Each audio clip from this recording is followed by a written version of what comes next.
This is Jim Fetzer, your host on The Real Deal. In Dallas, Texas, 3 shots were fired at President Kennedy's motorcade. It looks like one of those scenes of an old building being purposely dynamited and blown. When we are successful, I'm just a patsy, and we will be. We're ready to come to the microphone, so we'll listen up. A new world order. My name's Robbie Parker. It might have appeared that way, but from my close-up inspection, there's no evidence of a plane having crashed anywhere near the Pentagon. Let us never tolerate outrageous conspiracy theories concerning the attacks of September the 11th. President Kennedy died at 1 p.m. Live from the Media Broadcasting Center. This is Jim Fetzer, your host on The Real Deal, where I'm very pleased to have as my featured guest this evening a graduate of the Naval Postgraduate School in Monterey, California, who earned a degree in political science and international relations. He spent 22 years in the U.S. Navy as an officer and an aviator from 1955 to 1977. And during his period of service, he was inundated, as were the other officers and enlisted personnel, with propaganda, anti-German, anti-Russian, anti-communist. And when he had the opportunity subsequently during his life to reflect upon it, he felt that really it was inaccurate in relation to the historical record on which he has done a great deal of research and now published a book available on Amazon.com entitled The Myth of German Villainy. His name is Benton Bradbury. Ben, welcome to The Real Deal. Hi, Jim. Thank you. I'm just delighted to have you here. Tell me what first inspired you to go whole hog into research on this. Well, I have been interested in this era of history, beginning, I suppose, with World War I through the end of World War II. And have read numerous books about it in my life. I've been a kind of a serial reader all my life. And of course, you are bombarded, inundated, as you said, with the propaganda, and you swallow it at first, and then somehow it doesn't make sense after a while. And then I started to read books written by the other side, by civilians who experienced the war and the interwar period, enlisted men in the German army, officers in the German army, and of course they tell a completely different story, just the opposite of the one we learn in school. And after reading for years and years, I just, I think it was Napoleon who said that history is a fable agreed upon, and I think that's got to be my position. Or a pack of lies that the living play upon the dead. You could put it that way. You know, I've noticed about your book on Amazon, Ben, that it has 149 customer reviews with an average rating of 4.5 out of 5. That's quite remarkable. That means your book has received a very warm reception from the reading public. And I know from my own experience, that's a highly critical reading public. So I have to congratulate you that you must have produced an excellent book. Well, I think people were kind of waiting for somebody to tell this side of the story. I get almost all 5 stars or 1 star, nothing in between. Yeah, I've had books like that, right. And those who wrote the 1 star, principally in my case, hadn't even read the book. Yeah, that's, I think, probably the case with mine as well. Ben, let's take a look at the first slide, which has the cover, which I think is rather nice. Did you have that drafted specifically for your cover? No, I sent that picture in of the Nazi with the monocle, and I had it published by Arthur House, and Arthur House designed the cover. They did a very nice job. They did a very nice job indeed. Would you like to begin with your slides? You can take us through groups of them as you prefer. Just tell Chance what you'd like to have shown. Okay, Chance, you can snap through those first few. I was in the Navy for 21 years, and I was a naval aviator, flew anti-submarine helicopters at sea. Then Huey helicopters in Vietnam, and from there I went to the Navy Postgraduate School. I got, oh, by the way, you can flip to the next one. I got a Combat Air Medal while I was out there. Well, I'm glad you came back in one piece, man. So you can go to the next slide and we'll talk about the themes of my book. The book has two main themes, other themes, but two main themes. And one is the mischaracterization of Germany as history's evil nation. This is how Germany is characterized. All you have to do is go to the History Channel today and you see it repeated over and over again. Yes. That simply isn't true. The Germans simply were not any more evil or brutal or anything warlike than the rest of us were.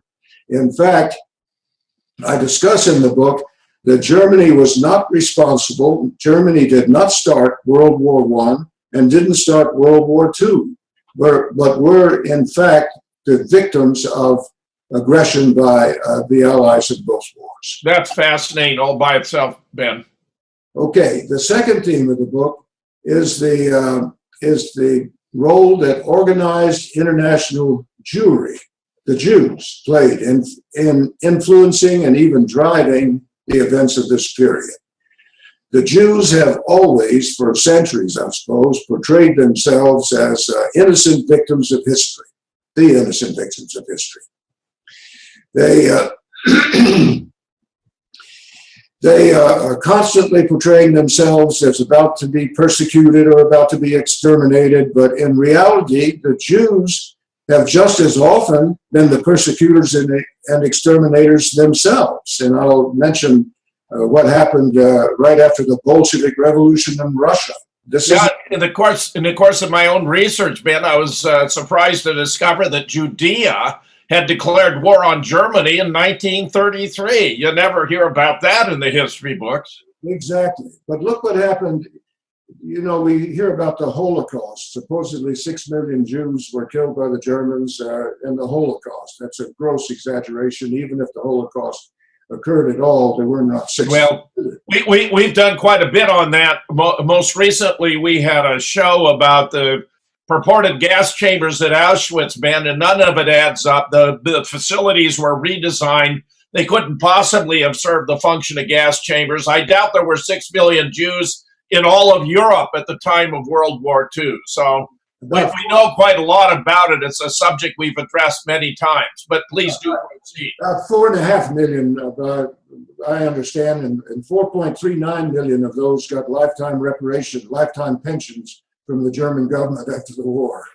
So, well, the International Committee of the Red Cross was keeping very meticulous records on the inmates at these camps, which actually weren't centers for extermination, but labor camps. And when they revised their estimate in 1993, they wound up with like 297,081 who's specifying their nationality, their ages, the cause of death. None of them died from being put to death in a gas chamber, Ben, and of course 297,081 is a tiny proportion of the numbers that have been claimed. I went out to Auschwitz and toured it in 1989. That's before all the tourists started to throng out there. And I checked into I'll tell you this story real quickly. I checked into my hotel, asked the maitre d' if he could supply me a tour guide that knew all the history and everything, and he introduced me to a Polish history professor who grew up in Oswiecim, which is the Polish name for Auschwitz.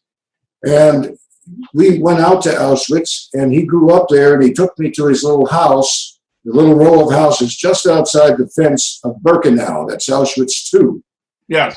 And we're standing on the front porch of his little house. Now, this man was in his mid-60s in 1989, which made him a teenager during the war. And I just read a lot about this. And so I said, how did you feel as a teenager standing here on your front porch looking out into this compound? It was just barbed wire that separated the houses outside from the inside. You could see everything, just row after row of barracks-like buildings. And I said, how did you feel about all the shootings and the murder and the brutality that went on here day by day? And he said, that's nonsense. That was propaganda. He said this was a well-organized, well-run labor camp. Yes.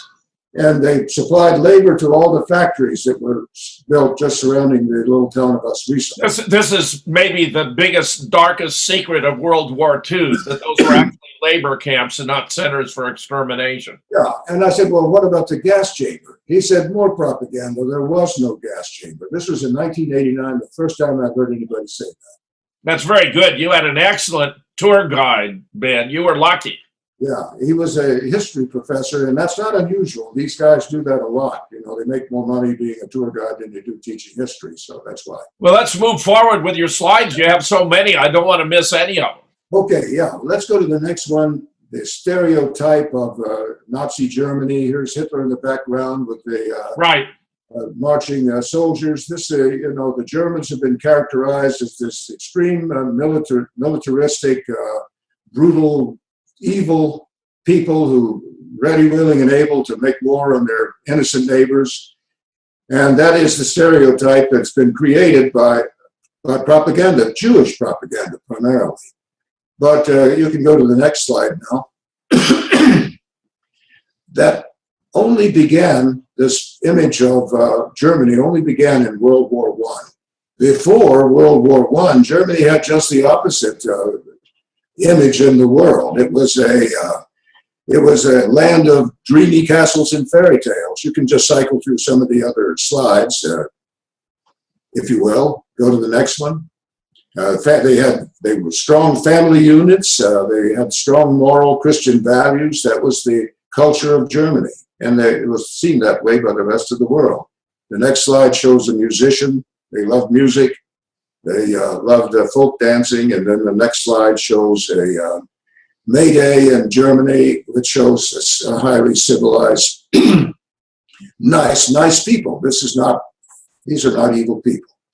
Okay, now you can go to the next slide. This image of Germany, which existed through the history of Germany right up to World War I, once war was declared, Great Britain launched this horrible propaganda program against the Germans. And you can go to the next slide, and suddenly the Germans look like this.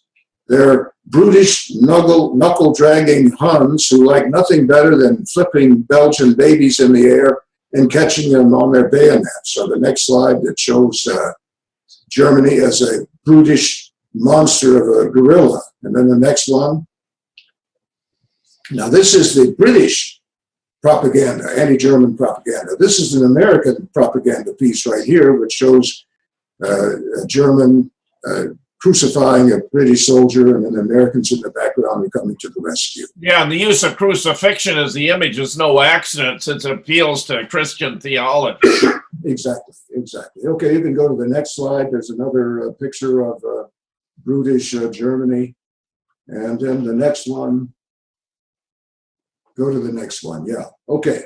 Now, how did Germany come to get this reputation, and how did Germany get blamed for starting World War I and later on World War II, but first of all, World War I? And this requires a bit of explanation about how things got that way. And if bear with me for a couple of minutes, go back and tell.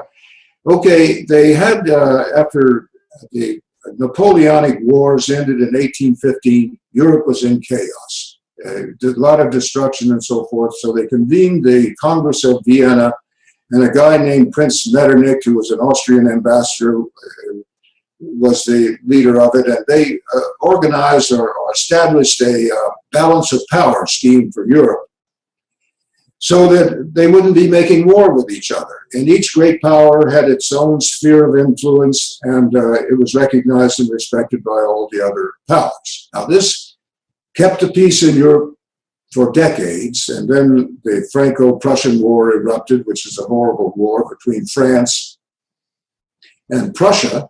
France started the war, by the way, about something to do with the Spanish throne, the heir to the Spanish throne. But anyway, Prussia won the war, imposed money, it got money from Germany, and took two provinces from France, reparations, I was trying to say, took two provinces from France and made them part of Germany. Ben, my ancestors came from Alsace-Lorraine. Ah, there you are. And you're German. Yeah. Okay. Well, German English. My mother was a Waterhouse. Okay. The population of these two provinces was 65% German-speaking ethnic Germans. So there was some justification for them doing what they did. But Otto von Bismarck, the Chancellor of Prussia, had an opportunity here to consolidate all the multiplicity of little German sovereign states, little principalities, monarchies, independent states. Germany, before the Franco-Prussian War, was kind of a geographic expression more than the name of the country. It was and so anyway, Bismarck was able to consolidate all these little German states into the modern nation state of Germany. And suddenly, now this through the balance of power scheme, the kilter. Suddenly here, Germany emerged with 65 million people, the largest nation on the continent. Now, Britain had 45 million and France had 40 million by comparison. So now, Great Britain was the great power at this time and had been for about 150 years, and they kept a sharp eye on the continent to make sure that there was never an accumulation of power on the continent that would rival their own. And when Germany emerged with 65 million people, boom, just what they'd been guarding against all those years suddenly was reality.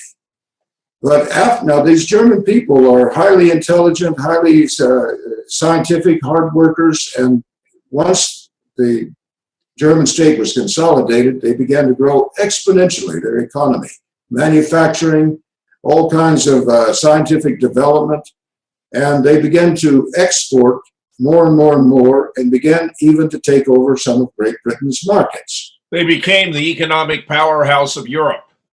Precisely. And so this is Germany's great sin. They didn't do anything to anybody. They just were too successful. So the British started to discuss and calculate how they were one day going to bring this new upstart down to size. They started talking about an eventual war with Germany. This was in the turn of the century, in the 1890s and so forth. Now, so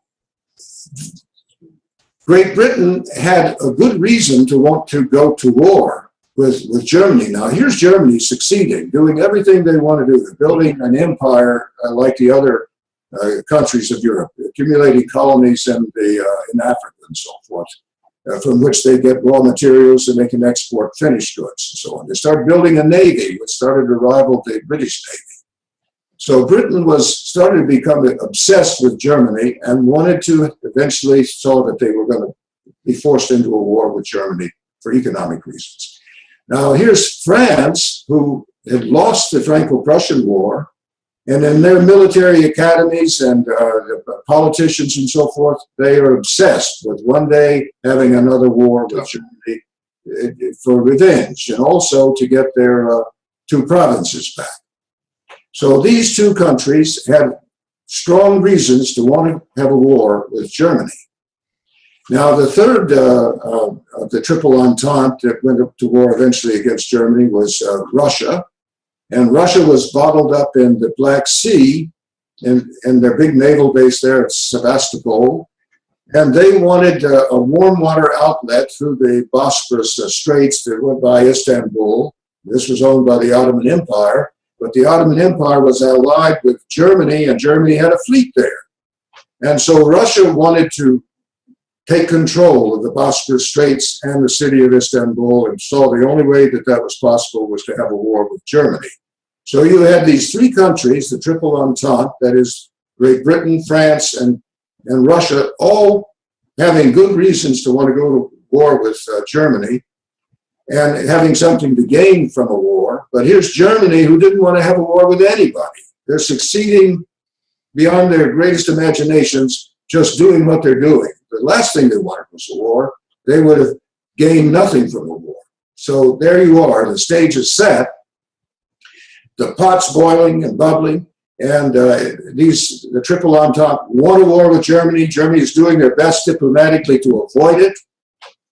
So what happened? You can go to the next slide now.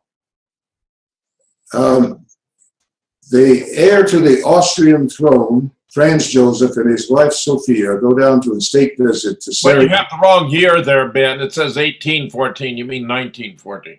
Yeah, I'm sorry, 1914. Yeah, go ahead.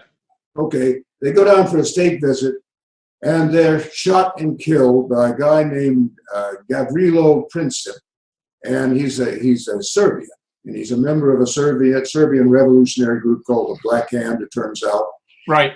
This so angered Austria that they declared their intention to go to war. They didn't actually follow through quite so fast, but they declared their intention to invade Serbia. Okay, now Russia, these are Slavic countries in the Balkans, and Russia called them her little Slavic brothers and set herself up as a protectorate of these countries.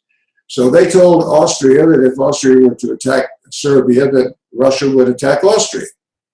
So Germany, because Germany is surrounded by enemies, France on one side, Russia on the other, and their friend Austria-Hungary on the south, if Russia were indeed to attack Austria and occupy it, Germany would be totally surrounded by enemies.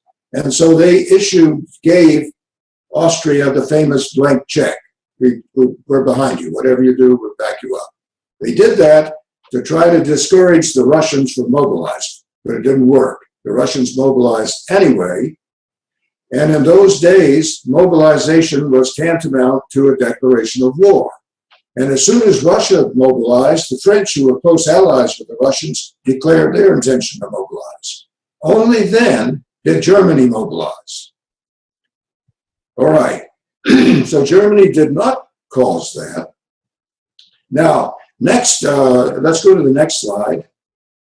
Germany is sitting on a flat plain in the middle of Europe, so with no natural barriers like mountains or wide river, anything like that. And they're vulnerable to invasion and attack. And in fact, the whole history of Germany has been one of invasion from outside armies. So they had a strong military tradition, the Prussians did, for that very reason. And they had developed this plan called the Schlieffen Plan, after Field Marshal von Schlieffen. And this was a defensive plan in nature. And in the event that they were attacked on two sides, by Russia on one side and France on the other, they would immediately implement this Schlieffen Plan, which meant a rapid mobilization, a drive through Belgium into France, all the way to Paris, knock France out of the war, wheel around and take on the Russians. This is the only way they felt they could survive a war between themselves and France and Russia. So this was defensive in nature. And that's exactly what they did. And I think because they went in and through Belgium and attacked first is one of the reasons they get credited with starting the war. But I emphasize that it was defensive. Their enemies, the Triple Entente, were the ones who brought the war about. And as soon as Germany went into Belgium, Great Britain used that as a pretext to declare war herself. And so that is the origin of the war. And I think that explanation exonerates the Germans from being the cause of that war. Okay, you can go to the next slide. The Schlieffen Plan didn't work. The Belgians put up a resistance that the Germans didn't expect and slowed them down, and that and other reasons, they bogged down into trench warfare before they ever made it to Paris. And so it remained an immobile trench warfare throughout the rest of the war until the Americans came in. You can go to the next slide. And but it was a quite different story on the Eastern Front. The Germans left a minimal force in the trenches in France and took as many of the army as they could spare and sent them to the east to take on the Russians. And they had much better success in the east against the Russians. They won every single battle that they engaged in with the Russians. The Battle of Tannenberg was a disaster for the Russians. And you can go to the next slide. This is a picture of Germany crossing into Russia.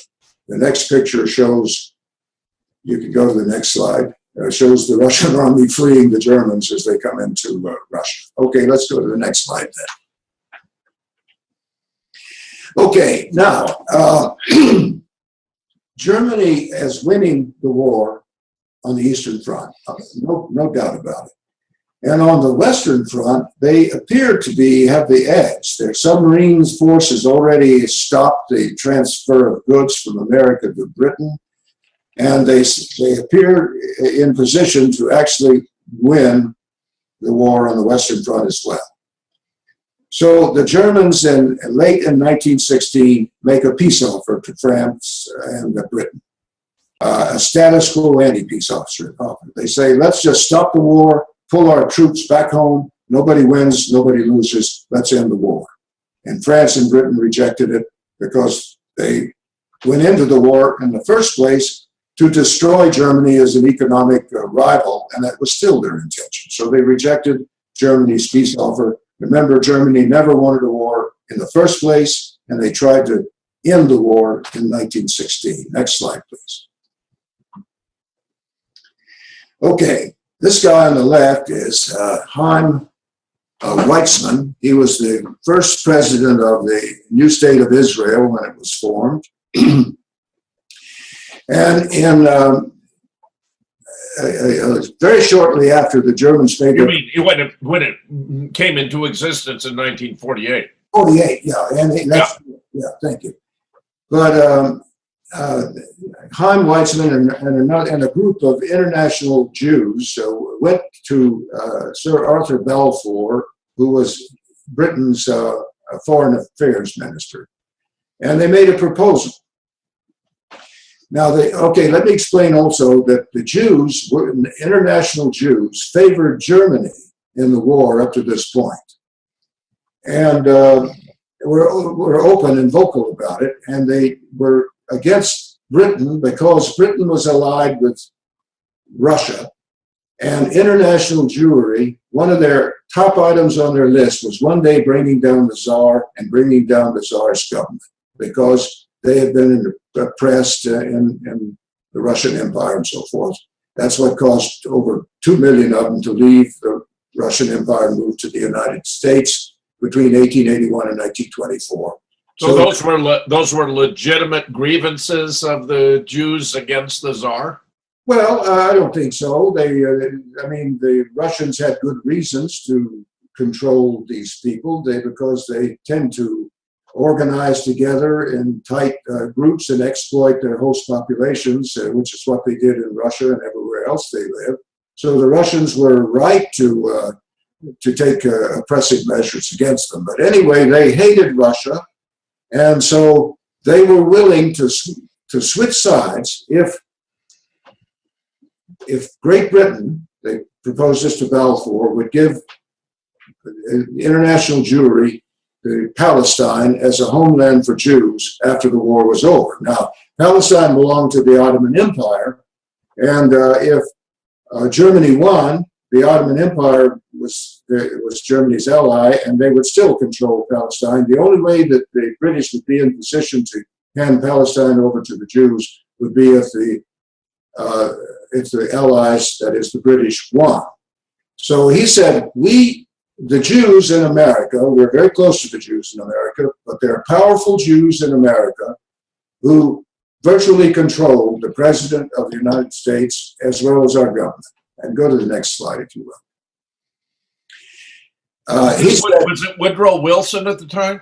Yeah, Woodrow Wilson, that's correct. And he said, we're going to go, if you will promise us Palestine as a homeland for the Jews after the war, we will go to the Jews in America, these powerful Jews, and we will see if we can work together to bring America into the war on Great Britain's side, which would guarantee that they would win, and then Palestine would be in the hands of the British and available to hand over to the Jews.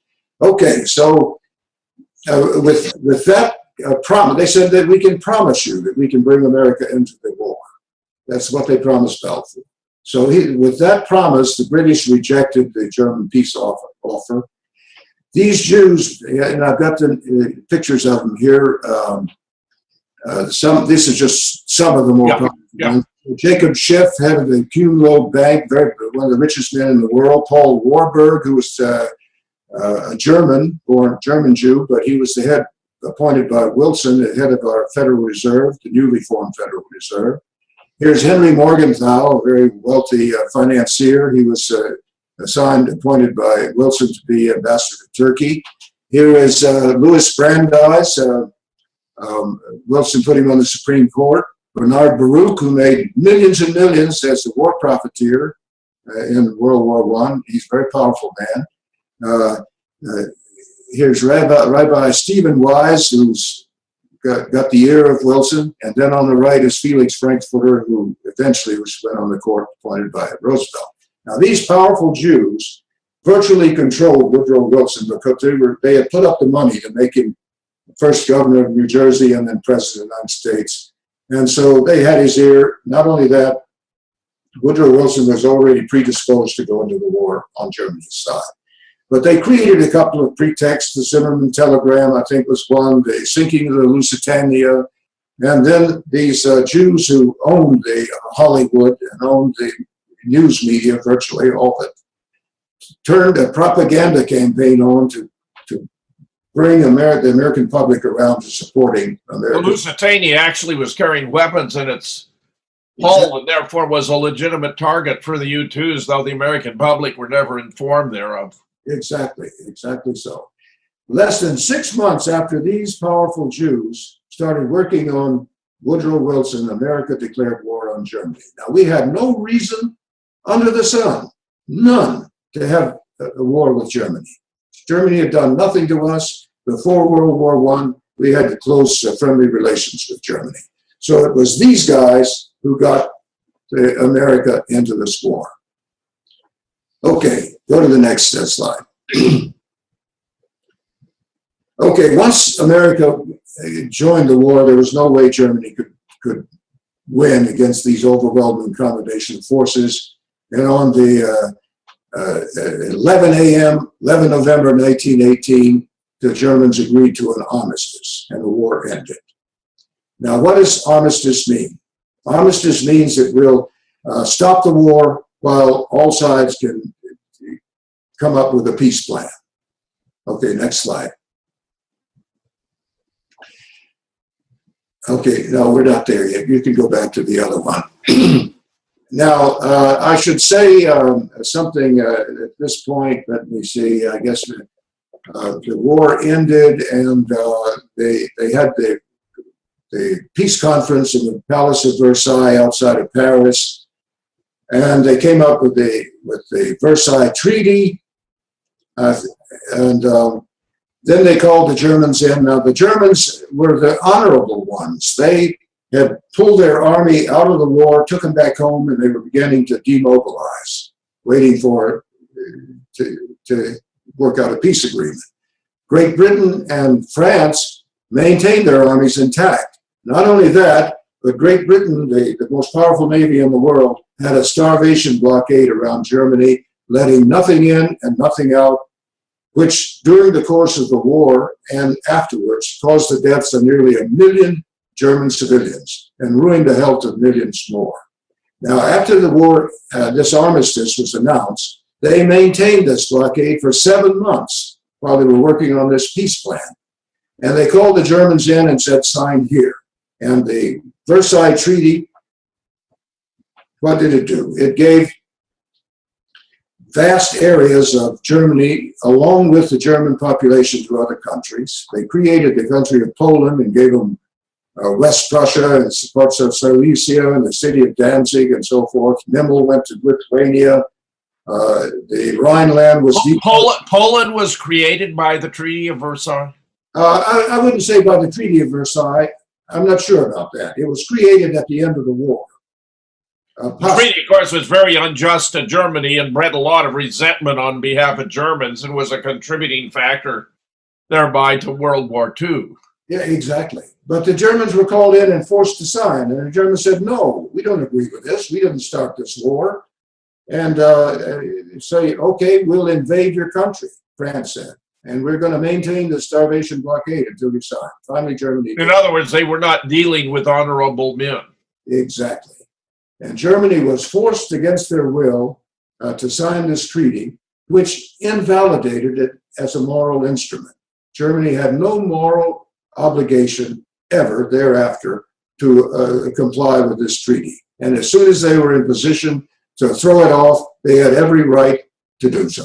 Okay, so there. Let's leave this alone now, and let's go back and backtrack to what's happening in Russia. So next slide, if you will. This guy in the middle holding the paper is Kerensky, Alexander Kerensky. Germany, the Russian army, the soldiers began to desert in droves, began to turn their guns on their own officers and kill them.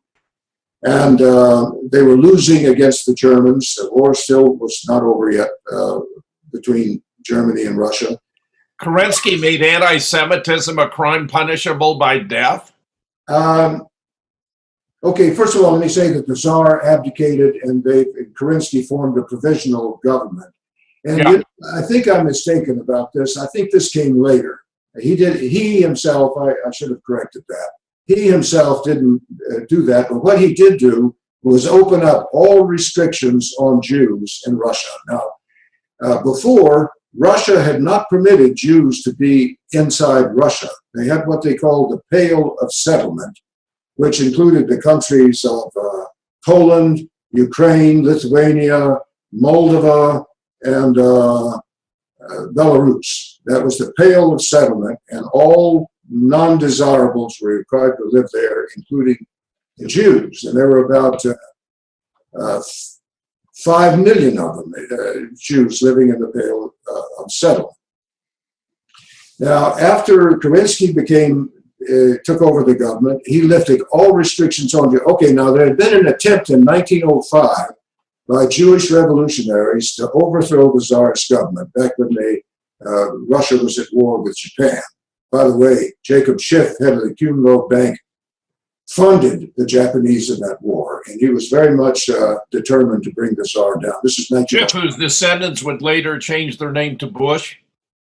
Who? Is this the same Schiff whose descendants would later change their name to Bush? I wasn't aware of that. Didn't know about that. Could have happened. But anyway, the 1905 revolution failed, but the 1917 revolution would later on succeed. But anyway, when the 1905 revolution failed, all these revolutionary Jews were exiled out of the country, and they took up residence in Switzerland. There's a couple of million of them went to New York City. They were all over the world, Argentina and so forth. When the Kerensky government lifted all restrictions on Jews, they started to flood back into Russia, which was a momentous event. Okay, go to the next slide. Okay. Now, Lenin, the Germans got Lenin in Switzerland, and 33 other people who were almost all, maybe all Jews, put them on a SEAL train, took them into the Finland station in St. Petersburg, and funded them lavishly with money. Their intent was to get them to create a revolution which would take Russia out of the war. The war was still raging between Germany and Russia at this time. So that's how Lenin got into St. Petersburg. Now, here's Trotsky, Leon Trotsky. You can go to the next slide. Here, okay, in this picture, you've got Lenin speaking, and Trotsky is standing there by the podium to the right. You can go to the next slide. Leon Trotsky was living in the Lower East Side of New York. Okay, go ahead and pass that one by. We don't have time to discuss this, so just the next slide. Leon Trotsky was living in the Lower East Side. Jacob Schiff, head of the Kuhn Loeb Bank, arranged for him and about 350 other Jews from the Lower East Side to go to Russia to participate and create a revolution. And how did they get there? Now, none of them are American citizens, but Louis Brandeis, the Supreme Court, importuned upon President Wilson to have the State Department issue all these Jews from the Lower East Side with American passports to facilitate their entry into Russia. And then these Jewish banks funded these people lavishly. So Trotsky and his people arrived the day after Lenin did, and they joined forces. This was an attempt to bring about a Jewish coup d'etat in Russia. That's exactly what happened. And so they brought down the Kerensky government. So the Bolshevik Revolution was actually a Jewish revolution. Exactly. It was a Jewish revolution. Go to the next slide, please. Exactly. And I later on, I think I have a slide that a guy named Robert Wilton, maybe we'll pass that by later on, but a guy named Robert Wilton, a journalist for the Times of London, had been in Russia this whole time, before, even back in the 1905 revolution and after, and he knew everything that was going on there and who was behind it all. And he obtained a list of names of the 537, I think it was, top Bolshevik leaders in the new Bolshevik government after it was formed. 457 of these, I think, were Jews. And I list that in my book. I just copy his Robert Wilton's list and the names of all of these people, and it gives their ethnicity. Less than 100 of them were non-Jews, and almost zero were ethnic Russians. Of the non-Jews, most of them were Poles, Latvians, some Ukrainians, Georgians, and a high percentage of these significantly had Jewish wives. So they were essentially Jews themselves. So this amounted to, as you put it, a Jewish coup d'etat of the Russian state. This was an alien force who had come in and taken over the government and all of the institutions of the government of Russia. And most of them were not even indigenous Russians. Most of them had come from other countries, many from the United States. Well, yeah, but the ones that were in the United States had originally immigrated from the Pale of Settlement, that is Poland, Ukraine. Yes, yes, of course. You're right. And many of them didn't even speak Russian. You were correct. Okay, Leon Trotsky, he's a Jew. Lenin is 1/4 Jew, but he's more than that. He has a Jewish wife, and they speak Yiddish in their home, and their children identified as Jews. So he was really a Jewified Jew, a non-Jew, if you will. Okay, Lenin takes... Ben, do you think there's something about Judaism? Is this Talmudic Judaism that leads, that's somehow a motivating factor here in the background that needs to be understood? Well, yeah, these Jews have no biological linkage with the Holy Land. There's an right. I understand that, but yeah, go ahead. Called Khazaria, because of the land of the Khazars, it covers. This has all been confirmed by recent DNA studies out of Johns Hopkins and other institutions of higher learning. Exactly. Arthur Kessler wrote the book, The 13th Tribe, and I think he was one of the first ones to describe this, and I read his book. But anyway, the Khazars were a warlike tribal people, and they were a racial mixture. The land of the Khazars went all the way up to where Kiev is today and down into where Georgia is, and they were a mixture of Turkish black-haired, curly-haired people and blonde-haired, blue-eyed people. So that's why you get Paul Newman and people like him that are American Jews, but they look like ordinary Europeans because they have an admixture of all of these in the Jewish race. Anyway, they converted over to Judaism in about 850 AD. At about the same time, the Russians converted over to Orthodox Christianity for the same reasons. They were looking for a religion, a national religion. And the Khazars converted to Judaism, the Russians to Christian Orthodoxy.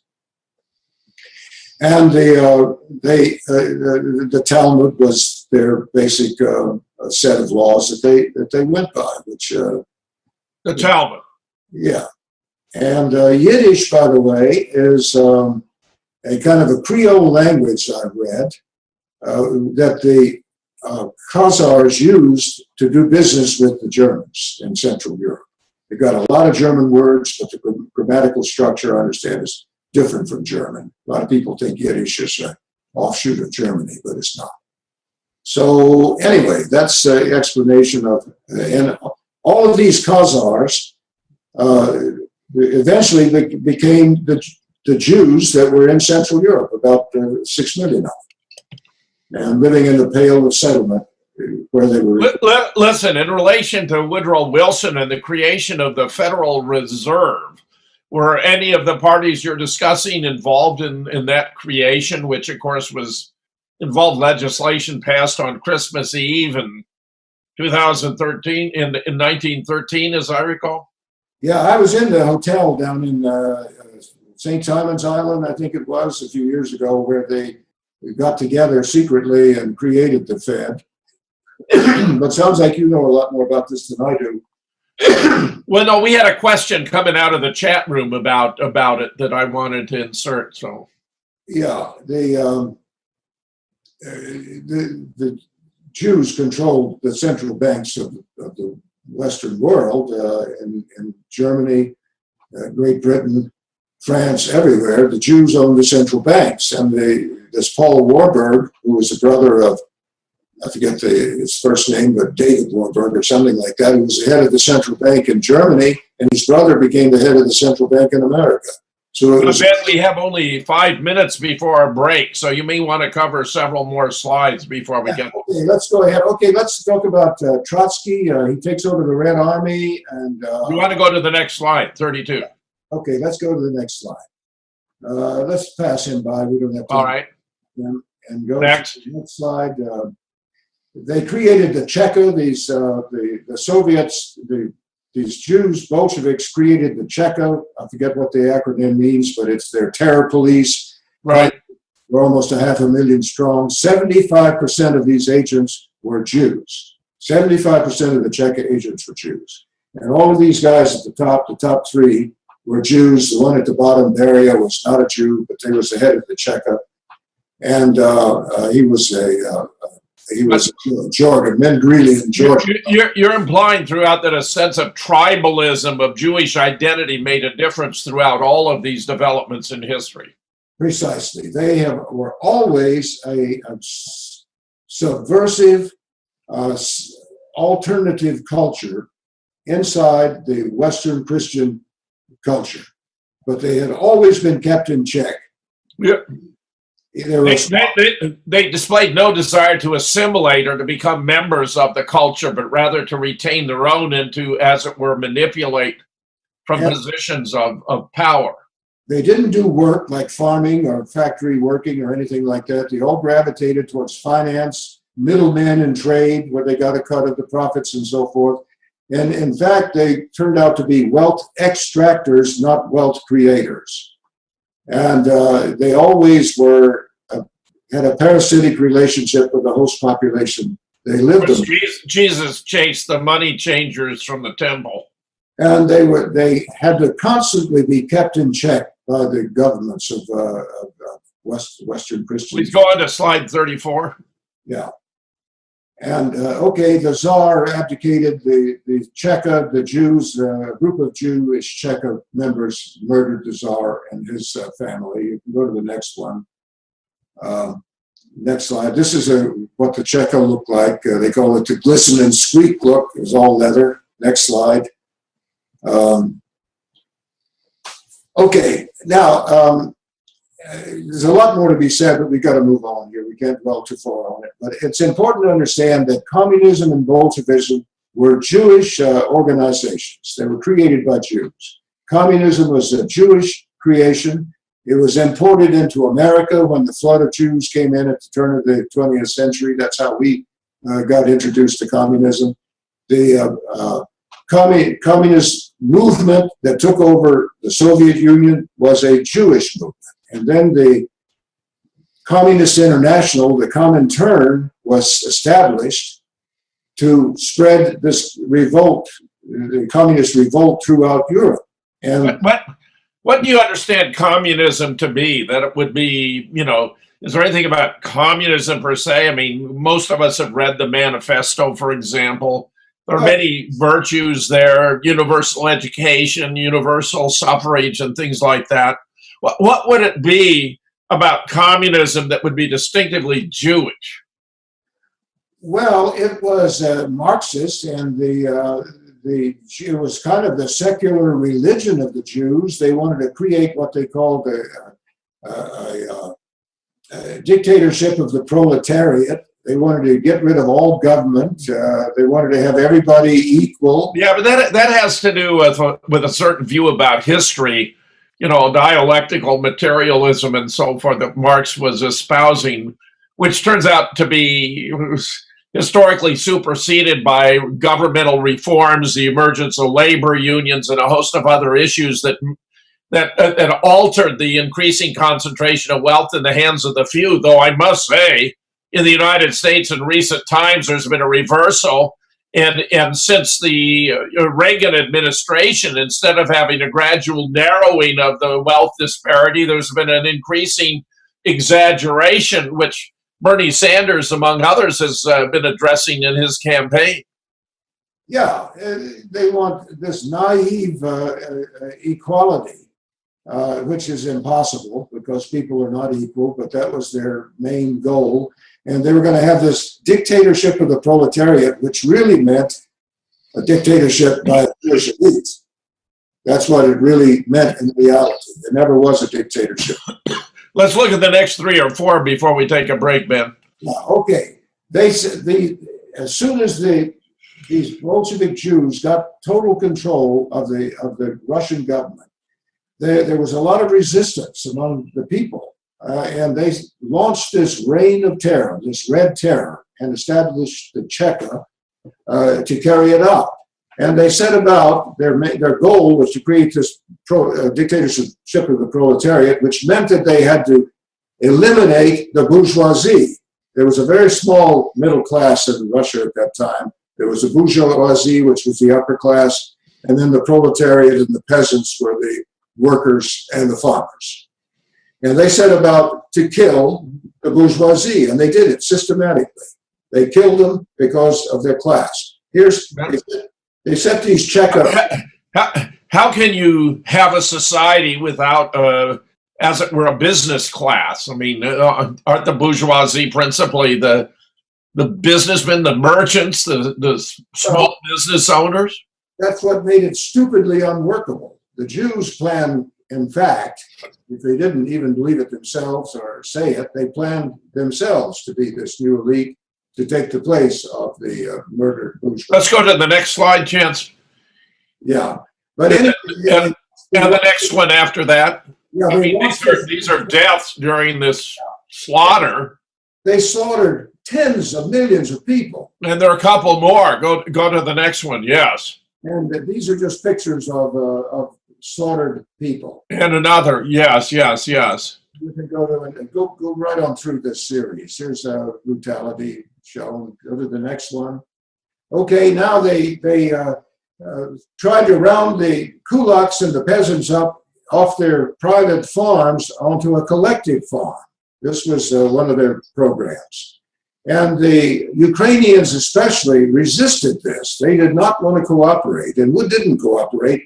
So they created this starvation thing that occurred in 1932 and 1933 called the Holodomor, and Stalin's in-law, Kaganovich. You can go ahead and cycle through these. Yeah, let's do 3 more slides at least. Yes, starving Ukrainian children. Ukrainians. That's pretty bad. As many as 9, so they estimate between 7 and 9 million Ukrainians starved. More, Chance, more, yeah. Yeah. And go to the next one. And this is the guy, Kaganovich, a Jew who was put in charge of this program. Is this a good place to take a break, Ben? Yeah, it is. All right. This is Jim Fetzer, your host on The Real Deal, with my special guest, Ben Bradbury. We're discussing the history of Germany in World War I and World War II. We'll be right back. Moonrock Books. We're a group of scholars, experts, and authors who feel the world really needs saving, and that resisting the American empire is the right thing to do. People are starved for truth. They are given lies. They subsist on lies, but it's not really living. People are not watching TV news. They're ceasing to read newspapers too, because they know by now they will not find it there. The biggest battle being fought anywhere is with information. If the people can receive the truth, they will do the right thing. We are publishing the truth about Sandy Hook, about the Boston bombing, about the moon landings, about the Holocaust, and much, much more. The truth. It falls upon us to fight the Empire and save the world. Join us, Moonrock Books.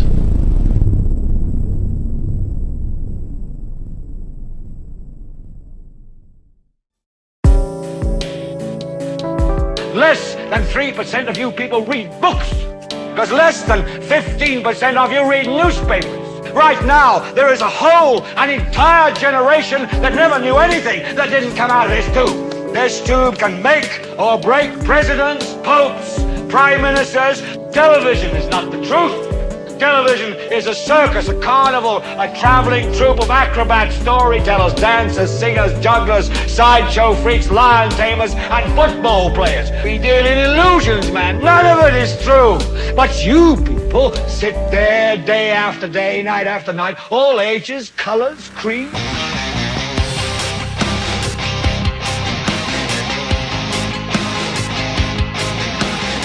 Broadcasting live on network radio.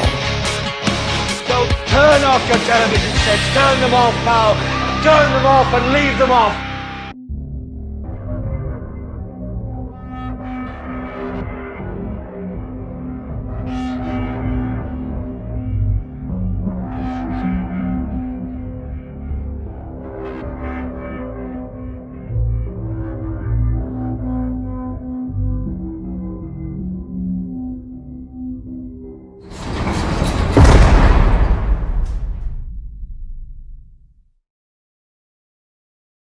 We can now say, with moral certainty and considerable scientific authority, that the death of JFK was committed by a meticulously executed conspiracy which was obscured by an extensive cover-up. Murder in Dealey Plaza, edited by James Fetzer, goes to the heart of the JFK assassination. You'll read new and up-to-date information regarding the Secret Service, the Lincoln limousine, the medical evidence, the cover-up, altering the film, framing the patsy, and the silent historians. Also, 16 smoking guns, each one crushing the government's lone assassin scenario. A world-class chronology of November 22nd, 1963. Chapters by David W. Mantic, Gary Aguilar, Vincent Palomera, Douglas Weldon, Jack White, Ira David Wood III, James H. Fetzer, Doug Horn, and a classic essay by Bertrand Russell. The complete story in the pages of one single book, edited by James H. Fetzer.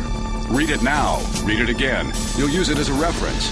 Murder in Dealey Plaza. Available at Amazon.com and major bookstores around the world. It's murder.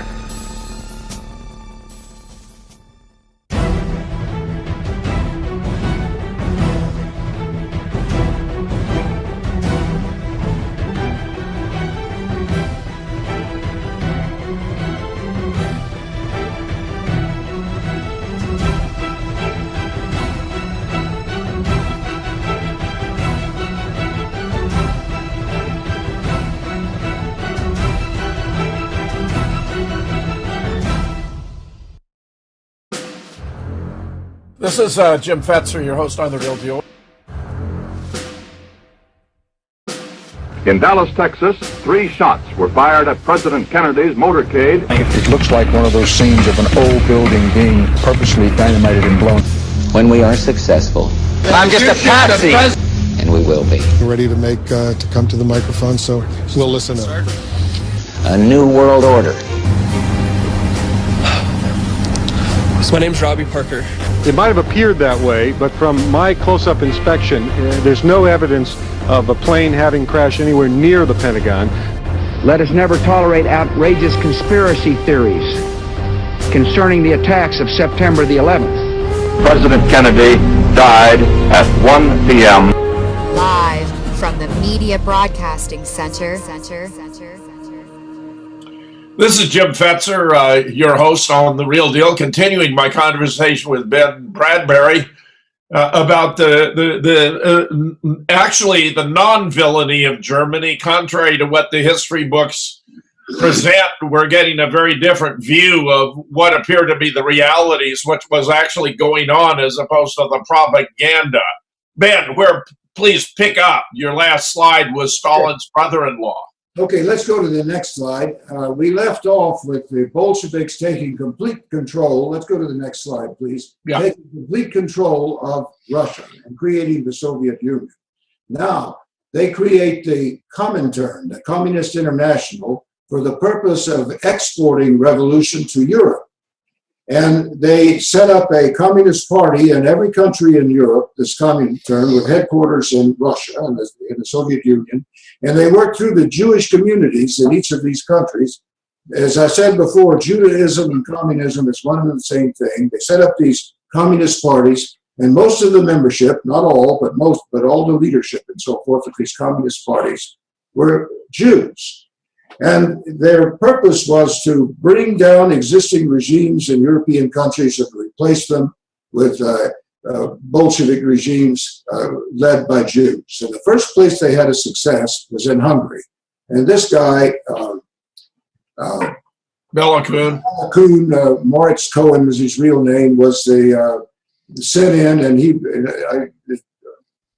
I guess I didn't make the story short. He took control of the country of Hungary, and he created this all-Jewish regime. Even all the provincial governors or commissioners were Jewish. Even one of them had been a janitor in a synagogue.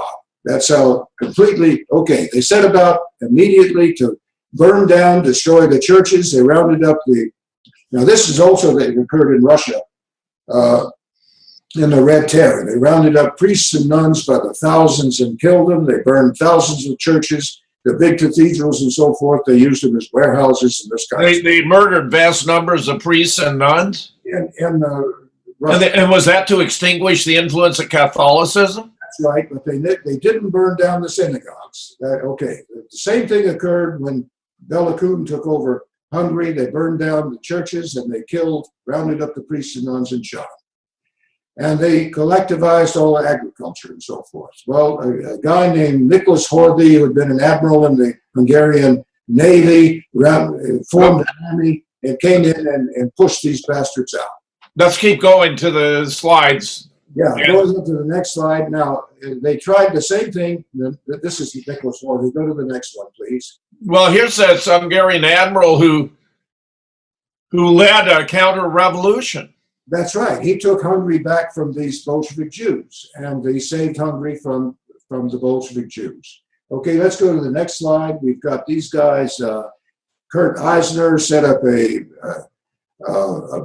Bolshevik government in Bavaria. He was assassinated. This guy, another Jew, Eugene Levine, took his place, and they had a Jewish. Yeah, go ahead, Ben. Your voice was broken up there. Oh, okay. Now the Freikorps, which were German army units that had returned from World War I, but had not disbanded, and they were not in the pay of the government, but maintained their existence to fight these communists. They were patriotic Germans, and they're the ones who saved Germany from being taken over by Bolshevik Jews. I go to the next frame. I put these pictures here because these people are Jews, and this was a Jewish movement, and that's what we need to understand. This is Rosa Luxemburg and Karl Liebknecht, who created the Spartacus Revolution in Berlin. They were also overthrown by the Freikorps and saved Berlin and Germany from, okay, the next slide, please, from the Bolshevik takeover. Now, this is a picture of the Freikorps. You can go to the next slide.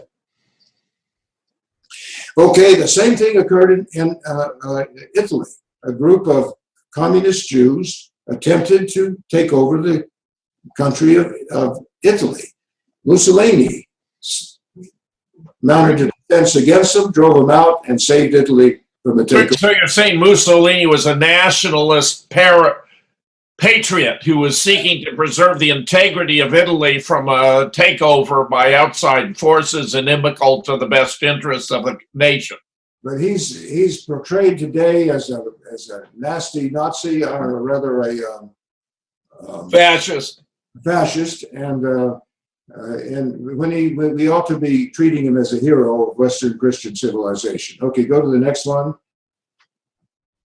Okay, then we have the Spanish Civil War. Now, one thing in my reading and connecting all the dots over the years is I always thought of these as separate events. And it became clear finally that they're all interrelated in a series of related events. Yeah, Mussolini, Franco, and ultimately Hitler were all seeking to preserve the integrity of their own nations from domination by outside forces. Led by Jewish communists in all cases, every case. Okay, let's go. Franco saved Spain, Mussolini saved Italy, and now here, this is something that most people do not understand. When we have to go back after this, but the Sudetenland of Czechoslovakia was taken over and attached to Germany. There are 3.2 million Germans living there. You know, they had the Munich Agreement and the appeasement thing that everybody talks about now. Well, Hitler went in after Czechoslovakia had fallen apart. The two remaining provinces were Bohemia and Moravia, with Prague as the capital city. There were 188,000 Jews living in Prague. Most all communists or communist sympathizers in connection with the Comintern, ready to make Moravia and Bohemia a communist state. Hitler said no, and he made it a protectorate. And that's why John McCain and all these others nowadays talk about appeasement. They say Hitler went back on his word when he agreed to not to go any further into Czechoslovakia than just to attach the Sudetenland. He did it. He made Czechoslovakia a protectorate, and but he did it for good reasons. He saved Europe from communist invasion. And so, go to the next slide.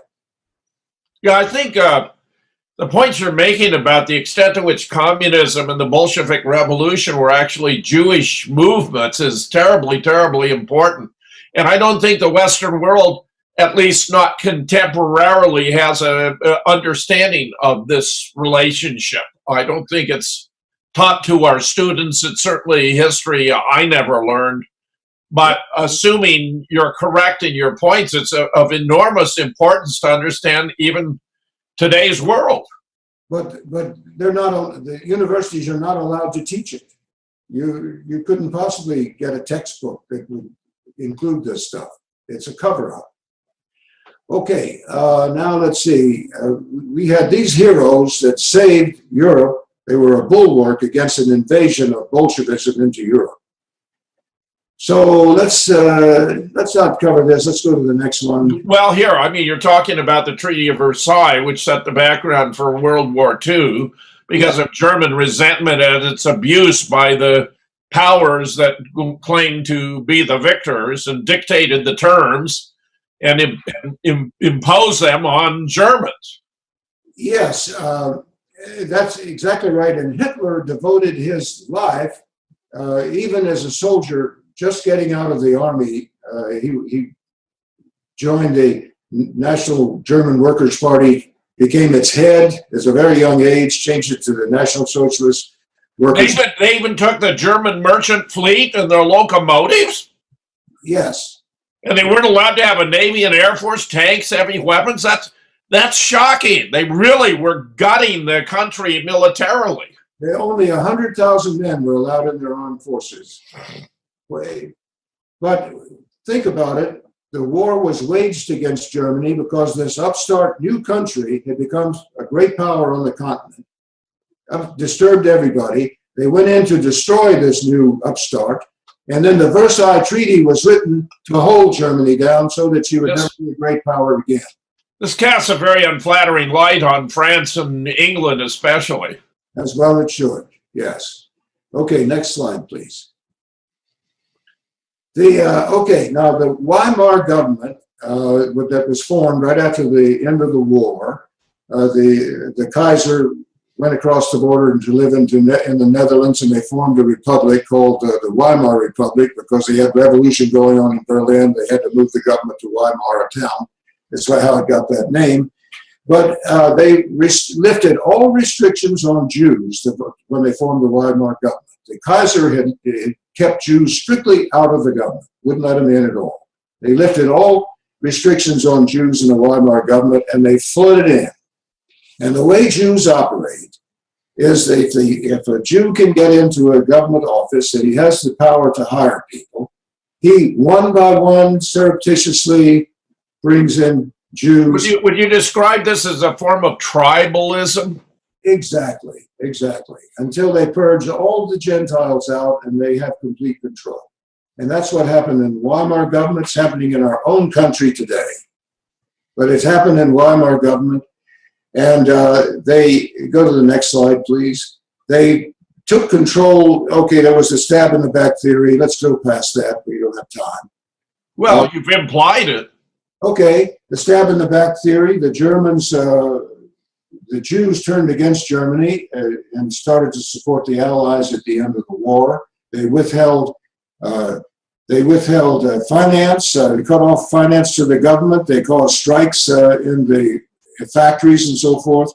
And the Germans had the belief that these Jewish leaders caused them to lose the war, but that's not quite true. Once the Americans came in, they had no possibility of winning the war, but they did undermine the German government, and they called that the stab in the back, and the Germans were very resentful of the Jews over it, causing intense anti-Semitism.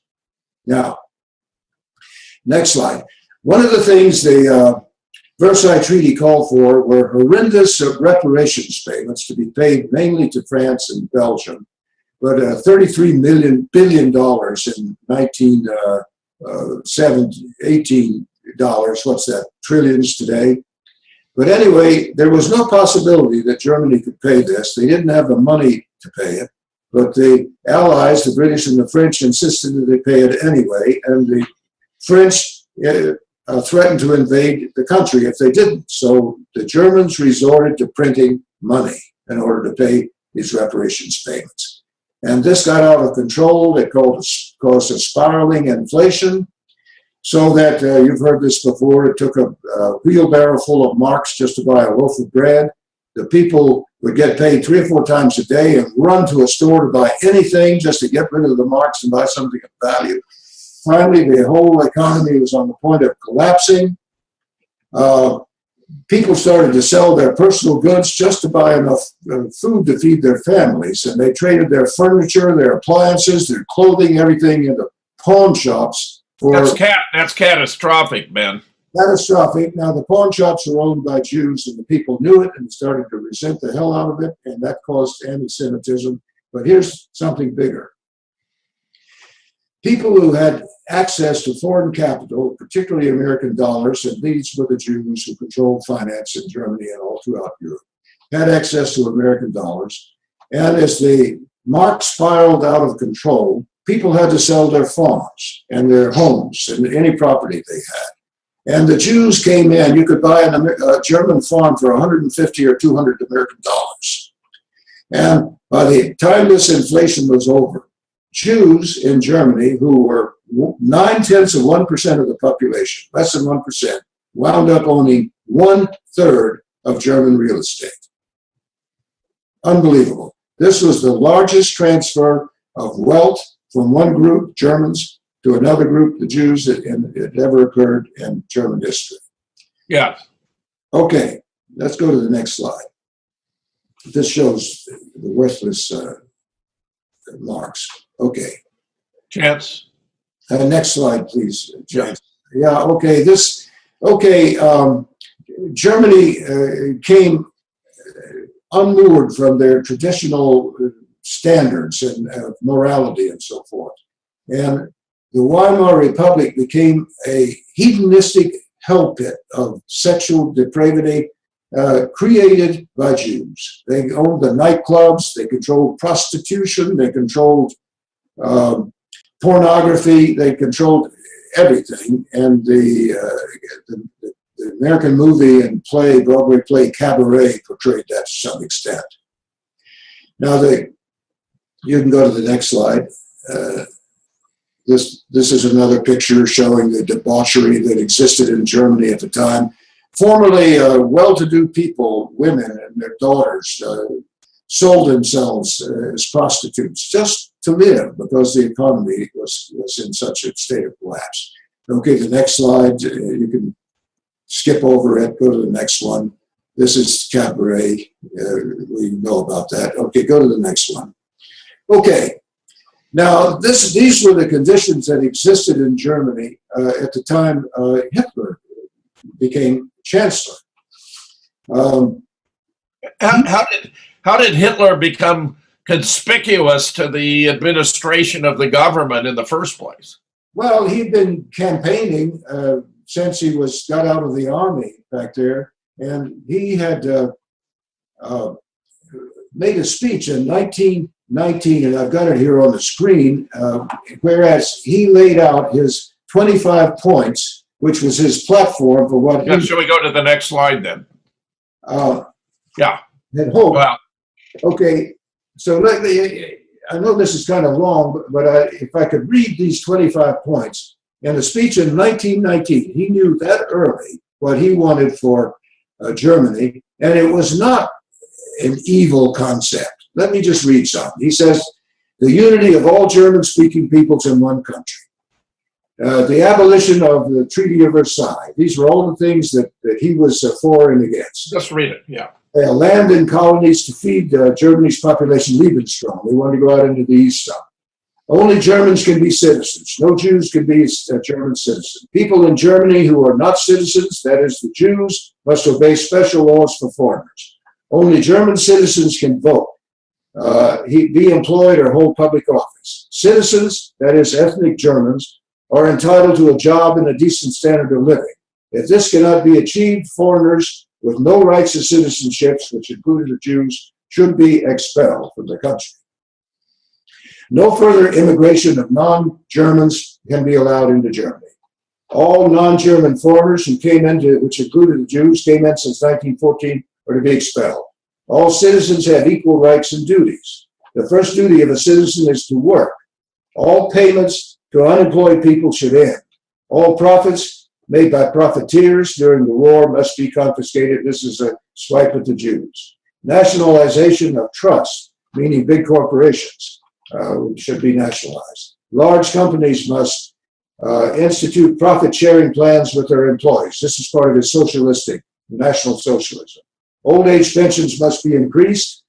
Public help for small businesses, large department stores must be closed down. Another swipe at the Jews are the ones who own the department stores.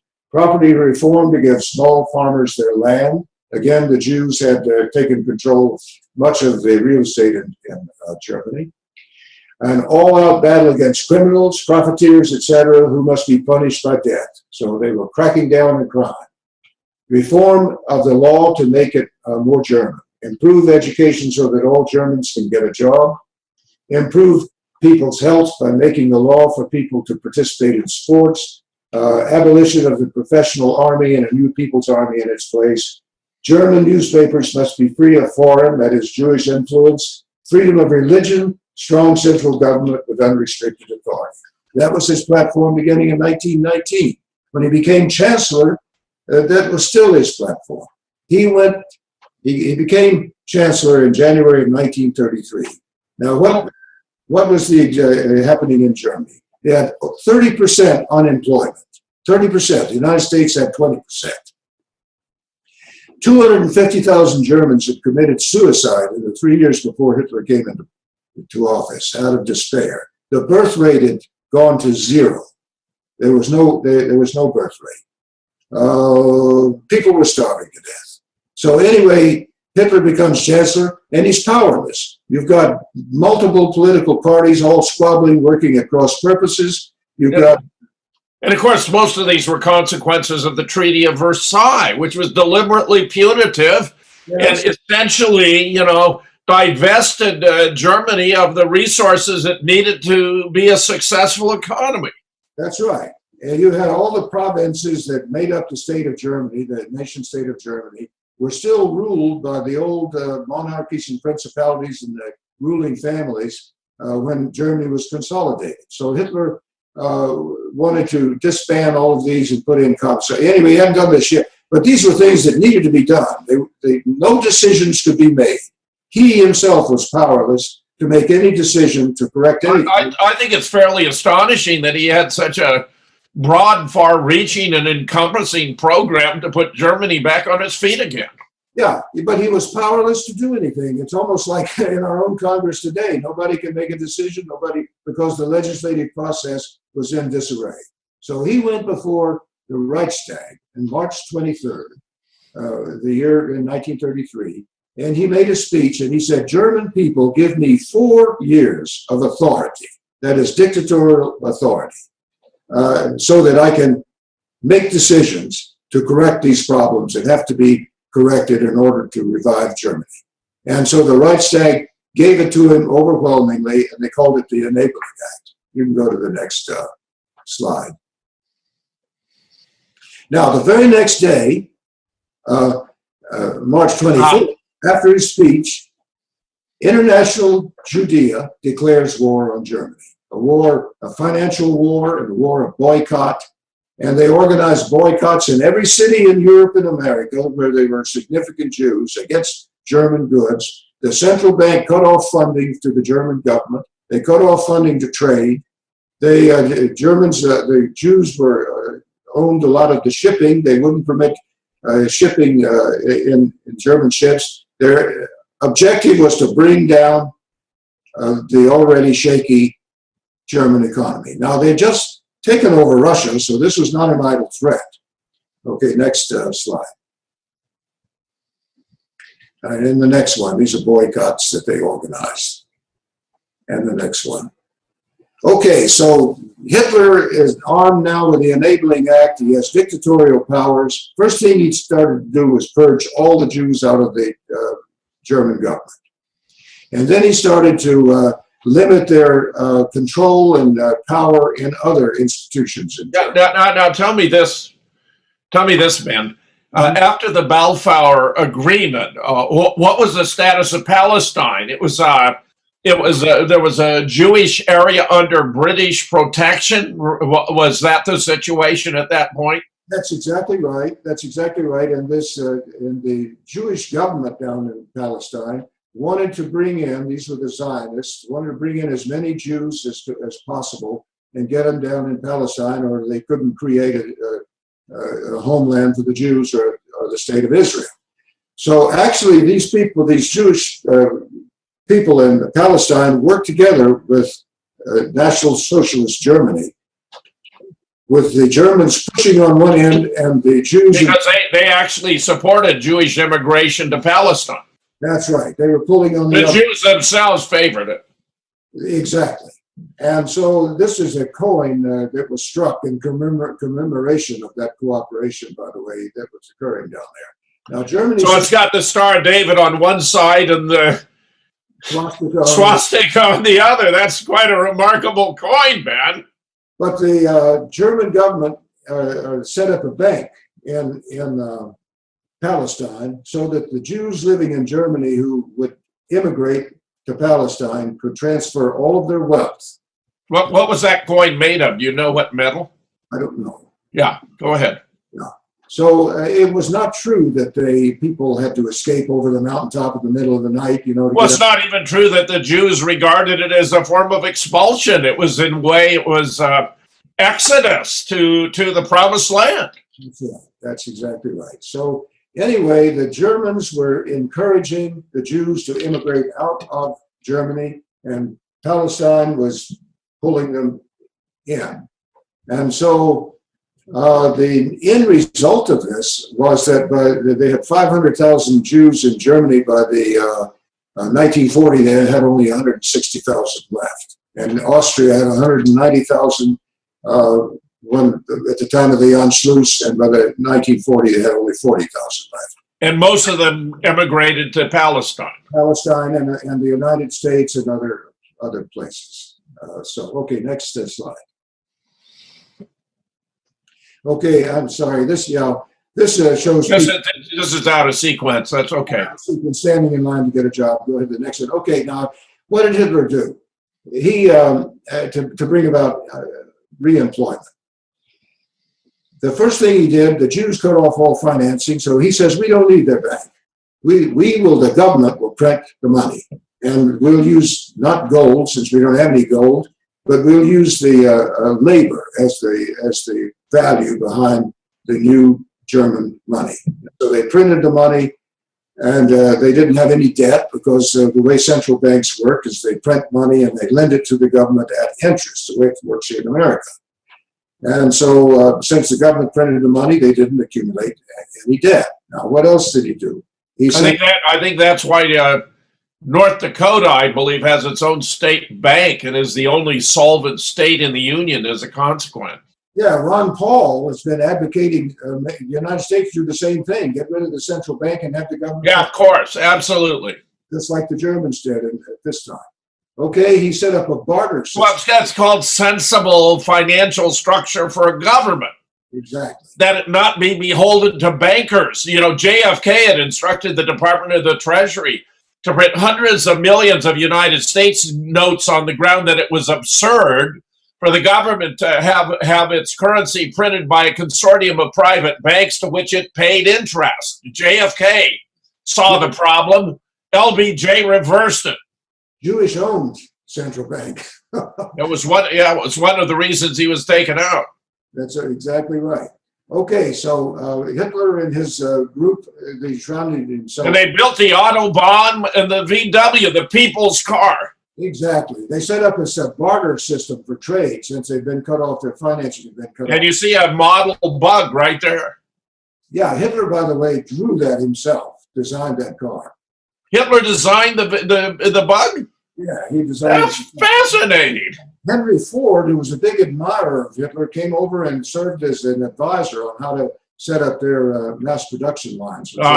Produced this car very cheaply. Let's go to the next slide. Okay, he banned labor unions and they built Dachau, the concentration camp or whatever you called it, and he put all these labor leaders in Dachau. He banned the Communist Party, and he arrested all the leaders and put them in Dachau. He banned all. Let me ask you about this. I mean, historically in capitalistic societies, labor unions have been a form of collective bargaining to improve the wages and working conditions of the employees of companies. But in this case, it wasn't necessary because it was the government was running the economy? Yeah, that's right. These labor unions inevitably become extortionist anyway. Yeah, but I mean, this is an awfully important point, man. Yeah. To understand about a difference between a socialistic and a capitalistic. Capitalistic societies tend to be inherently exploitative because they want to pay the least wages and exploit the environment with a least cost of materials and evade the most taxes to maximize profit. But they're also in competition for other employers for labor, and so that tends to keep the unless there are monopolies at work. But what Hitler did was set up a labor front, and he put this guy in a hat there, Dr. Robert Ley, in charge of it. And they set the wage level for everybody, a fair wage level, and allowed these factories to revive. Okay, he set up Hitler also under Hjalmar his financial advisor, set up this system of policy of autarky. And that's an economic term which means economic self-sufficiency. So Hitler says anything that can be made in Germany will be made in Germany, regardless of how much it costs to make it. And he erected a tariff wall to protect these factories inside Germany. And immediately, the factories all went back to work again. Pat Buchanan is advocating that today. Paul Craig Roberts, any number of other level-headed people say we should do the same in this country today. Isn't that fascinating? Have a tariff wall to revive our factories. That's what Hitler did. And almost overnight, the factories went back to work again, and unemployment went to a very low level. So we need to constrain the manufacturers who are doing their labor in other nations and, of course, depleting the workforce in the United States, which is what Donald Trump has been proposing. Yeah, when they compare Donald Trump to Hitler, they're right, but not for the reasons they think. Right. They want all the negative connotations, not the positive ones. But here, what happened? What were the results of these policies of Hitler? Within 2 years, the unemployment rate went from 30% down to 2%. Within 3 years, they had a labor shortage. And That's fantastic. That's fantastic. This was before rearmament began.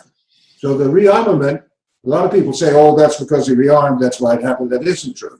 Rearmament only occurred later on. Well, rearmament's expensive too. I mean, it's not inherently wealth productive.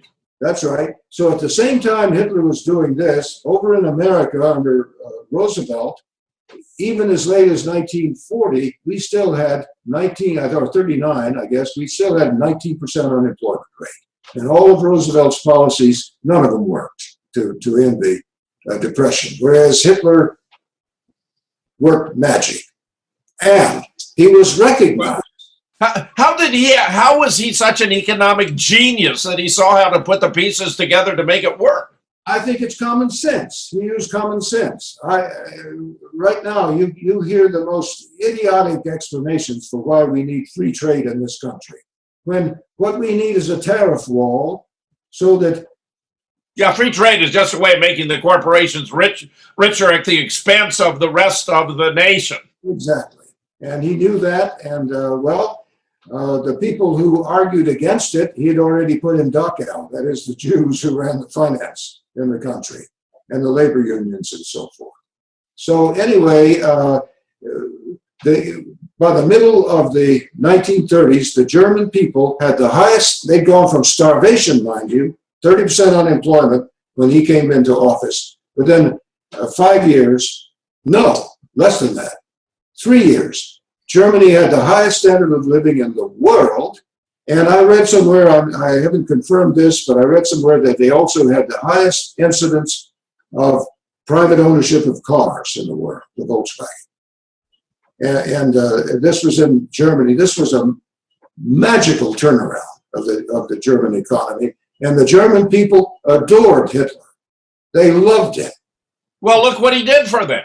That's right. But at the same time, the anti-Nazi, anti-Hitler propaganda in the Jewish press, and they controlled the papers all over the Western world, were calling Germany a charnel house of oppression and brutality, where people were losing all their rights. Nothing could have been further from the truth. Nothing. This is very important, Ben, yes. The virulent propaganda, when Hitler was actually salvaging the country and restoring its economic integrity, to be denigrating that is an outrage. Clearly, pure propaganda. Exactly. Let's go to the next slide. This shows the book burning. Once the Jews had their fingers pried off control of the German institutions, they rounded up all these pornographic and filthy books and communist literature, and they burned it. And this has been held up as a barbaric act, but in fact it was a cleanup act in Germany. So actually the promotion of propaganda of pornography and maybe a host of, bisexuality and so forth, homosexuality and so forth, can become an instrument to subvert the integrity of a culture. That's right, deliberately so, and it's happening in this country today. Okay, it's been going on for quite a long time, Ben. Quite a long time. I read Kevin MacDonald's books. Have you read Kevin MacDonald's books? I know Kevin MacDonald. Oh, you do. Okay, next slide, please. Okay, and he holds this big Nuremberg rally. All this stuff is designed to boost the morale of the German people, and it works magically. Go ahead to the next set of slides. You can cycle on through okay, this shows Hitler's relationship with the German people. They loved Hitler, and Hitler loved them.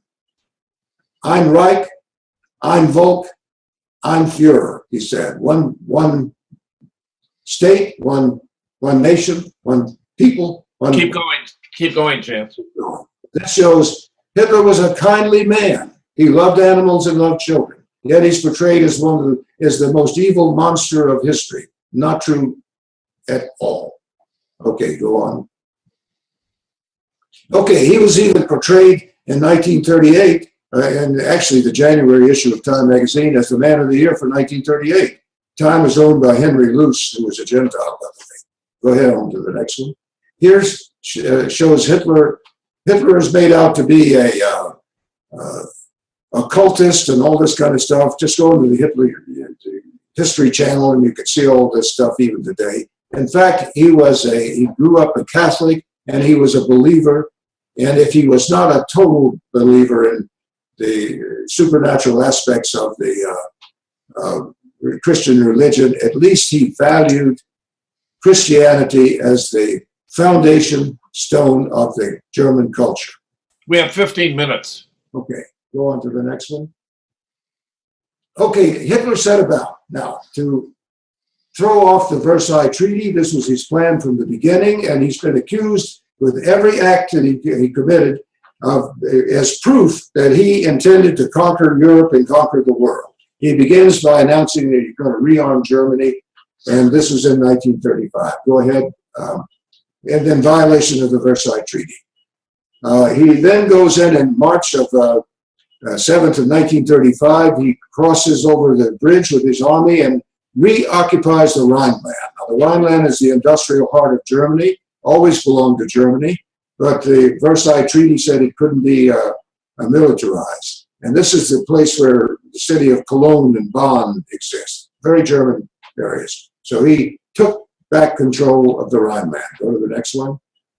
Roughly the heartland of Germany. The heartland of Germany. Then there is the Anschluss, which means the annexation of Austria.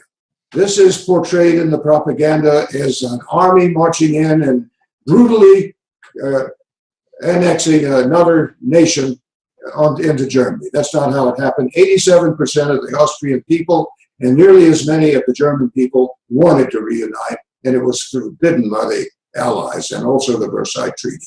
So they go ahead to the next one. This shows the reaction of the Austrian people to the German soldiers. The next one, please.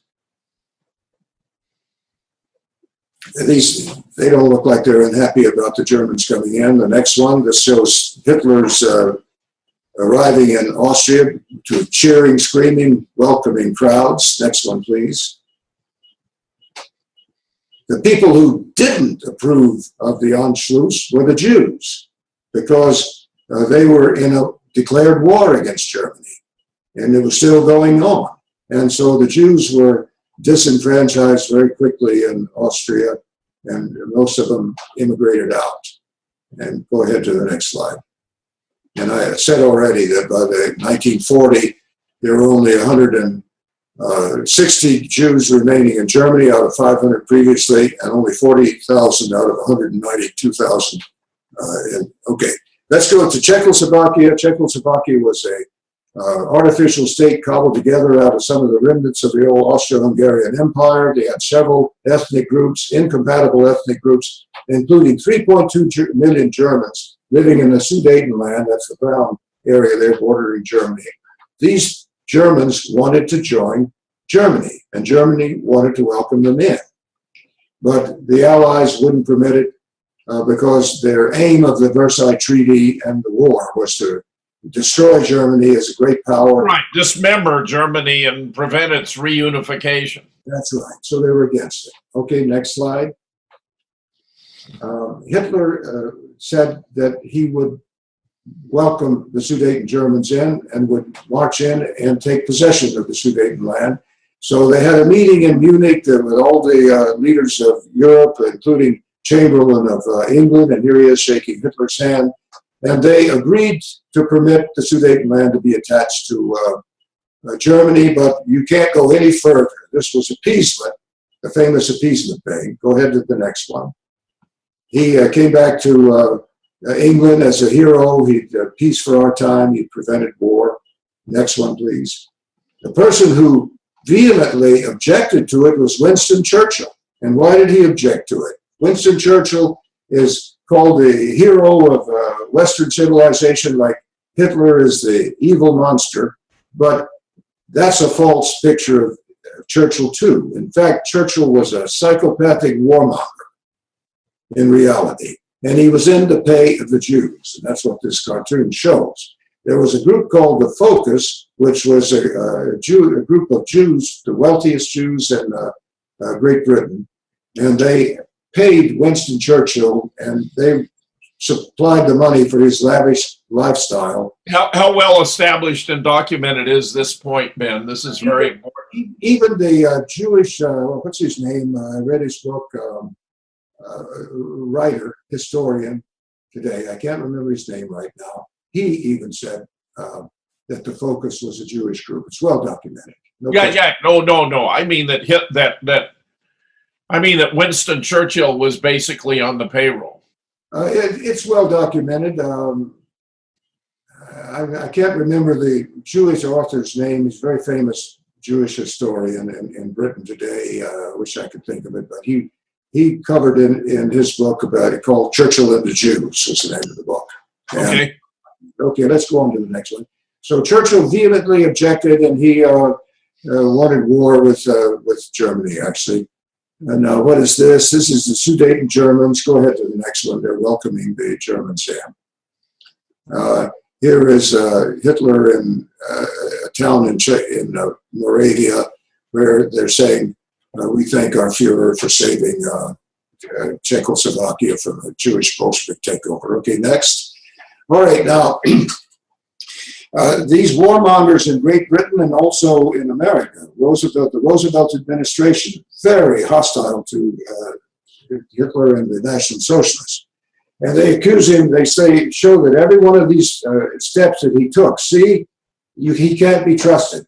But in fact, he spelled out exactly what he wanted to do as early as 1919 in his 25-point speech. The last piece of the puzzle to make Germany whole again was the land that was ceded to Poland, the Polish corridor.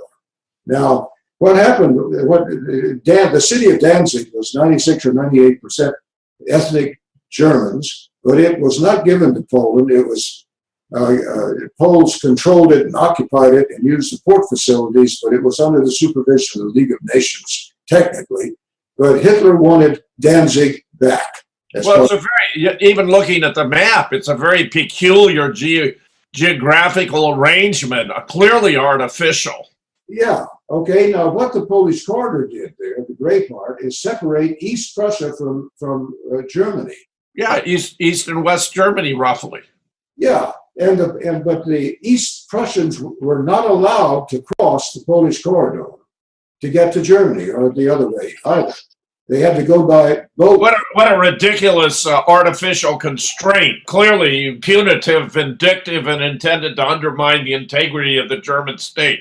But Hitler was a moderate man, and he was well aware of the hostility that existed between the Polish people and the German people, so he was cautious. He said, I won't claim the Polish corridor back for Germany. What I would like to do is build a railroad and a highway, an elevated railroad and a highway across the Polish corridor to reconnect East Prussia. And I want the city of Danzig back. And we'll give the Poles the use of the port facilities in Danzig. That's all he asked for. And Churchill and the British warmongers and Roosevelt and his warmongers all, go to the next slide if you please. They were all opposed. All opposed to Poland agreeing to cooperate. Go to the next slide. Poland to cooperate in this demand. Chance, the next slide. Okay, this guy was the Marshal of Poland. His name is Edvard Rydz-Śmigly. He was a megalomaniacal, militaristic guy who, now this is an important thing to understand. Poland at this time, Poland in 1920, the Polish army had defeated the Red Army. Poland was a significant military force at this time that Germany was negotiating for the highways across the Polish corridor. Their army was actually bigger than the German army. Now, the German army was still rebuilding after the Versailles Treaty had them down to 100,000 troops. Go to the next slide, please. The Polish army, next slide, please. Were the Allies looking with concern upon the remilitarization of Germany? they were equipped as equally as well as the German army. So it was this image of an overwhelming Germany threatening a weak little Poland was nonsense. The Poles were just as belligerent, more belligerent than the Germans were, far more. Okay, next slide. Chancellor, let us, okay. Now, they were agitating for war between Poland and Germany. Next slide. Wait, this is very important here, Ben. Go back. You're saying Winston Churchill and Lord Halifax wanted Poland to not cooperate with Germany in settling these matters between Poland and Germany. They opposed it. Exactly. And then it's next slide. So did Roosevelt and his administration. They both encouraged Reed-Smigley to refuse to negotiate any further with Germany and don't concede anything. How much was Roosevelt involved in this? Well, surprisingly, he was even more belligerent than the British were for reasons, well, the reason he was is because his administration was occupied virtually by Jews that were openly sympathetic to the Soviet Union. And unsympathetic to Germany. Unsympathetic to Germany, that's right, hostile, not unsympathetic. Yeah. Hostile. Yeah. Not merely unsympathetic, but actively negative. Yeah, because of the measures that Hitler and his regime had taken against the Jews in Germany, the American Jews were very hostile to Germany. Okay, so they agitated for the Poles to resist cooperating. Now, the Germans even gave, now go to the next slide, if you please. Okay, Morgenthau, Henry Morgenthau, Secretary of the Treasury, he was warmongering for war between anybody in Germany. Next slide. Next slide. Kennedy. Okay, this is Joseph P. Kennedy, the father. Now go back, Yeah. Chance, you went too fast. Let me just say something about him. He was horrified at the idea of America or anybody going to war against Germany. He thought Germany hadn't done anything to provoke a war. He was sympathetic to Germany, and he was soon kind of forced out. He was the ambassador to Great Britain, so he was getting pressured on both sides by the British, who wanted to put pressure on Germany, wanted Poland to resist, and by the Roosevelt administration, which was more sympathetic to anti-German interests than it was to those of Germany, where Joe comes out looking pretty good here, if you ask me, man. It looks to me like he was more objective and equitable in his attitude than most of the other parties. That's right, but he resigned under pressure because he was out of. Well, he was in an intolerable situation. Exactly. Okay, next slide. Okay, we have to move along here. No, you listen to me, Ben. You want to just bring us up to the verge of World War II, and we'll do a part 2. In other words, we cannot do it all tonight. We aren't going to make any effort to do it all tonight. I want you to find in the next set of slides, the best part to cut off part 1, okay? Okay, well, let's talk about the Molotov-Ribbentrop agreement. The Russians and the Germans were natural enemies and had been. They saw themselves as natural enemies, and a lot of people thought that a war between them was inevitable eventually. And Hitler was kind of a bulwark against the Soviet Union moving into Europe. But they made a truce here because of Germany couldn't work out agreements with Britain and France, mainly Britain. So they made a truce, a non-aggression pact between the Soviet Union and Germany, and they agreed that if Germany were to attack Poland, that Russia would come in on the other side and they would divide Poland between the two. And that's exactly what happened. Go to the next slide. But Stalin was, of course, ensconced in the Soviet Union at this point in time. That's right. He was behind it. Yeah. But both sides sort of tacitly understood that this was not any long-term agreement, that it was temporary. And now, At the same time that all this talks and the hostilities are developing between the Polish people and the German people, there are about, what, 2.5 million ethnic Germans living in this Polish corridor inside Poland. And there's a historic... They were in the Polish corridor? Yeah, in the West Prussia. What was the idea, that this was supposed to cement it as Polish rather than German by killing all the Germans? Right, well, they hadn't killed them. They just simply made it a part of Poland. It was West Prussia and Silesia and other areas, but these Germans had lived there for generations. Yeah, Ben, I'm saying the 58,000 who were murdered were Germans living by and large in the Polish corridor. Yeah. And was the death of those 58,000 in order to cement Polish control of the Polish corridor? Well, there was hostility between these Polish,